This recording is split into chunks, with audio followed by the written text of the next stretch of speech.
Hello दोस्तों, स्वागत है आप लोगों का हमारी यूट्यूब चैनल अवधि अर्चू में। आज मैं लेकर आई हूँ एक औशान माता का गीत। औशान माता का जब पूजा होता है तो कोष भरते समय ये गाना गाया जाता है।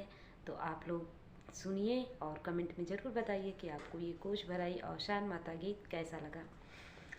बैठी औशान मैया, बैठी औशान मैया, आसन लगाई हो भरैला अपन कोछ मैया, भरे मुस्काई हो भरैला अपन कोछ मैया, भरे मुस्काई हो भरैला अपन कोछ मैया।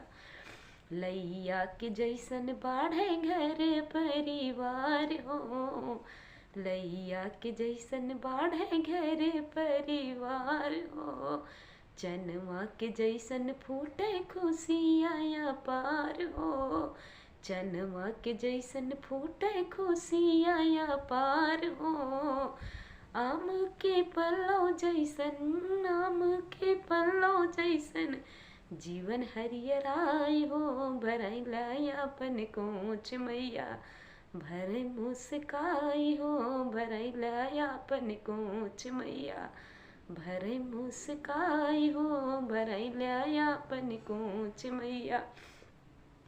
कलसा भरये जैसन भरे भंडार हो, कलसा भरये जैसन भरे भंडार हो, हरवा के लड़िया जैसन जुड़े परिवार हो, हरवा के लड़िया जैसन जुड़े परिवार हो।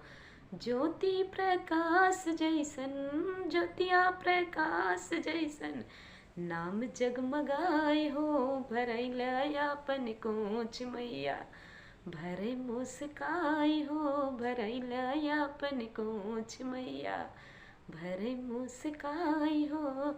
बैठी औसान मैया, बैठी औसान मैया, आसन लगाई हो भरैला अपन कोछ मैया, भरे मुस्काई हो भरैला अपन कोछ मैया, भरे मुस्काई हो भरैला अपन कोछ मैया। सेनुरा सुहाग बाढ़े करे सिंगार हो, सेनुरा सुहाग बाढ़े करे सिंगार हो, ललना हमार बाढ़े खुशियाँ पार हो, सेनुरा सुहाग बाढ़े करे सिंगार हो, ललना हमार बाढ़े खुशियाँ पार हो।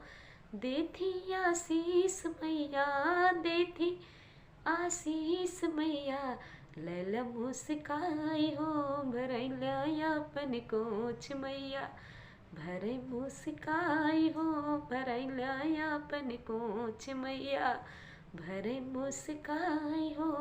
बैठी औसान मैया, बैठी औसान मैया, आसन लगाई हो भरैला अपन कोछ मैया, भरे मुस्काई हो भरैला अपन कोछ मैया, भरे मुस्काई हो भरैला अपन कोछ मैया।